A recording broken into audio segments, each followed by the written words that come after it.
Welcome to my new blog. আজ আমি আছি মিরিসায়। ধারাবাহিকভাবে ডিসকভার করব the toppest tourist spot on Sri Lanka, the pearl of Indian ocean. চলুন দেখে আসি কী কী আছে মিরিসাতে।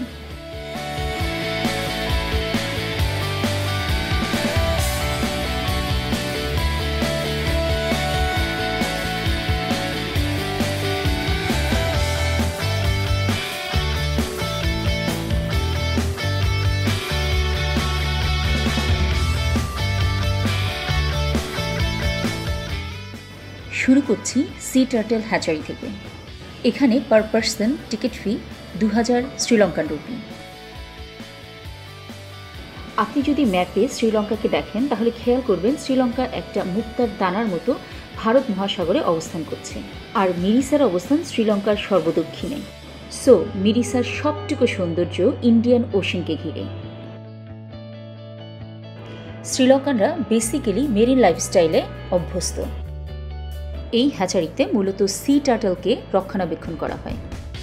হ্যাচিং থেকে শুরু করে একেবারে প্রাপ্তবয়স্ক হওয়া পর্যন্ত এদেরকে যথেষ্ট টেক কেয়ার করা হয় এবং দেন এদেরকে সমুদ্রে ছেড়ে দেয়। পৃথিবীতে যত ধরনের সি টার্টল রয়েছে তাদের মধ্যে এই প্রজাতিটি সবচেয়ে বড় সাইজের হয় আর সবচেয়ে বেশি বছর বাঁচে। এরপর দেখব শ্রীলঙ্কার হারিয়ে যাওয়া ট্রেডিশন, স্টিলড ফিশারম্যান। কীভাবে শ্রীলঙ্কানরা ট্রেডিশনালি মাছ ধরতো তার একটা সেট আপ জাস্ট এখানে দেওয়া হয়েছে। সমুদ্র কিন্তু এখানে ডেসপারেট।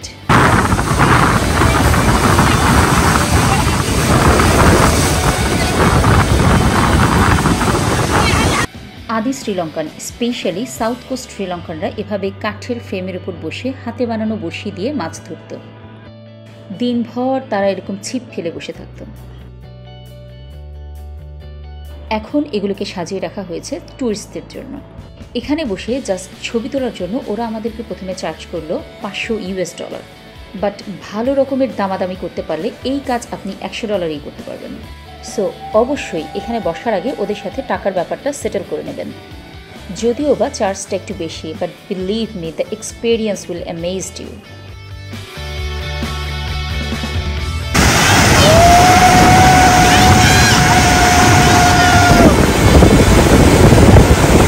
এবং অবশ্যই ভালো মানের সানস্ক্রিন এক গাদা ইউজ করবেন, আদারওয়াইজ কিন্তু একদিনেই পিওর শ্রীলঙ্কান টোন পেয়ে যাবেন।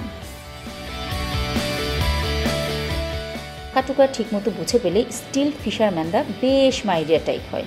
ওরা আপনাকে ছবি তুলে দেবে, ভিডিও করে দেবে, দু একটা সিংহলি ওয়ার্ডও শিখিয়ে দেবে। এই যেমন ধরেন,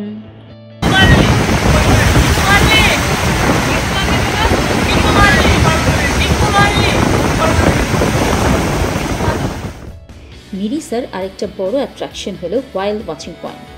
তিমি দেখার জন্য বছরের একটা নির্দিষ্ট সময় থাকলেও অসময়ে গিয়েও আমরা অনেকগুলো তিমি দেখেছি। ওয়াইল্ড ওয়াচিংয়ের জন্য আপনাকে আগের দিন কোনো একটা এজেন্সির সাথে বুকিংয়ে যেতে হবে। তিমি যেহেতু গভীর সমুদ্রে থাকে তাই খুব ভোরে সূর্য ওঠার সাথে সাথে জেটিতে চলে যেতে হয়। ট্যুরিস্ট শিপগুলো গভীর সমুদ্রে গিয়ে তিমি খুঁজতে থাকে, তবে অবশ্যই তারা সতর্ক থাকে যেন ওরা ডিস্টার্ব ফিল না করে। এই শিপগুলোতে প্রপার গাইড দেওয়া হয় এবং সকালের নাস্তা সার্ভ করা হয়। কারো যদি সি সিকনেস থাকে এখানে যাওয়ার আগে 14 বার চিন্তা করবেন। গাইডরা সারাক্ষণই আপনাকে ডিরেকশন দিতে থাকবে ঠিক কোন জায়গা থেকে তিমিগুলোকে দেখা ইজি হবে। যদিও মাত্র কয়েক সেকেন্ডের জন্য ওরা ভিজুয়াল হয়। অনেকগুলো তিমি দেখলেও আমি শুধুমাত্র একটার শটই নিতে পেরেছি। ওই যে দেখুন,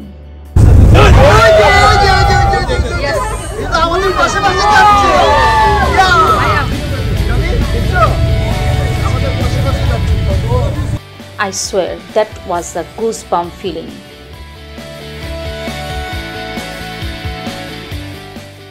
চলেন এবার দেখি কোকোনাট ট্রি হিল বা coconut beach. By nature Mirissa সমুদ্রের ল্যান্ডস্কেপ পেলেও মাঝে হুট করে এই বিচটা পাথুরে লাল। চেহারাটা দেখলেই বুঝবেন কেন এর নাম কোকোনাট বিচ।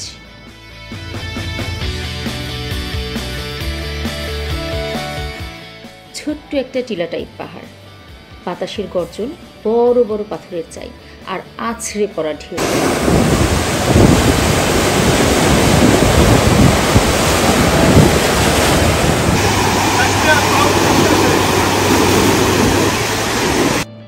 এখানে এত বাতাস যে my drone was shaking like a paper.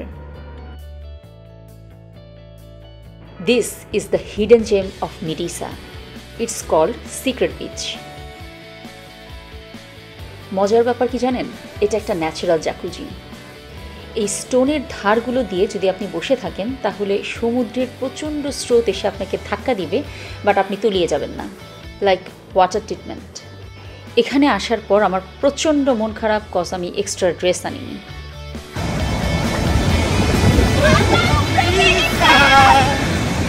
আরেকটা মজার ব্যাপার কি জানেন, এই বিচে কোনো বালু নেই, পুরোটাই স্টোন।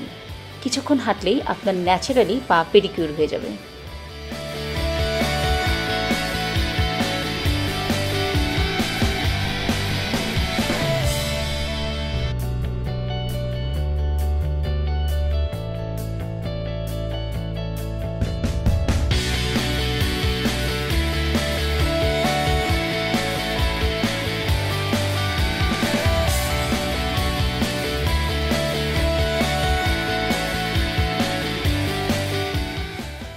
মিরিসার আরেকটা মজার জায়গা হলো টার্টল বিচ।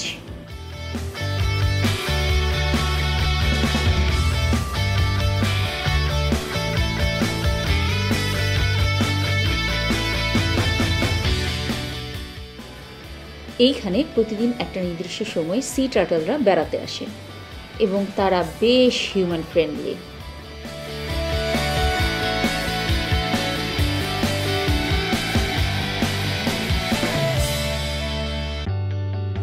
এখানে টিকিট কেটে এন্ট্রি নিতে হয়। এরপর আপনি ওদেরকে খাওয়াতে পারবেন, সুইমিং করতে পারবেন, খেলা করতে পারবেন।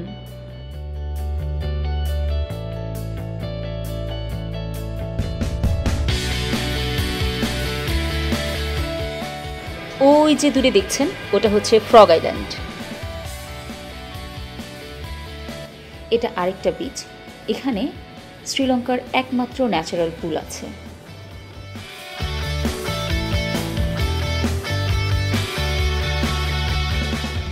এই বিচটা সার্ফিংয়ের জন্য। এখানকার স্রোত সার্ফিংয়ের জন্য একদম পারফেক্ট।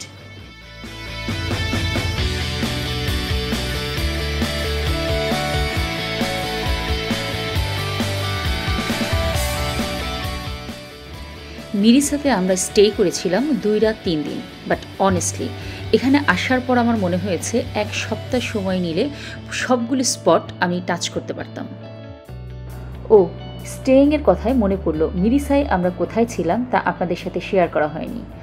আমরা ছিলাম মান্দারা রিসোর্টে। চলুন গিয়ে দেখে আসি।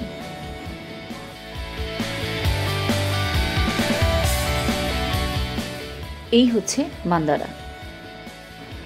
এটা একটা 3 স্টোরেড বিল্ডিং। সুইমিং পুলটি ওপেন স্পেসে গ্রাউন্ডে। তাদের নিজস্ব বিচ রয়েছে।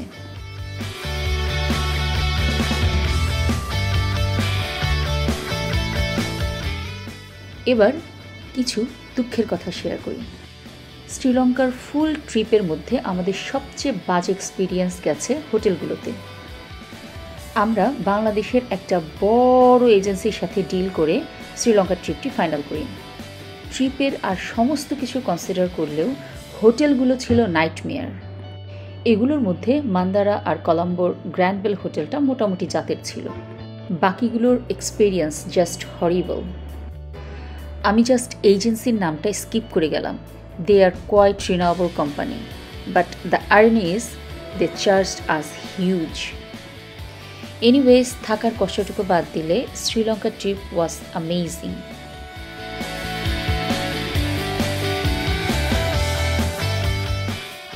এই ছিল মিরিসা। নেক্সট দেখা হবে শ্রীলঙ্কার অন্য কোনো শহরে। টিল দেন, আল্লাহ হাফেজ।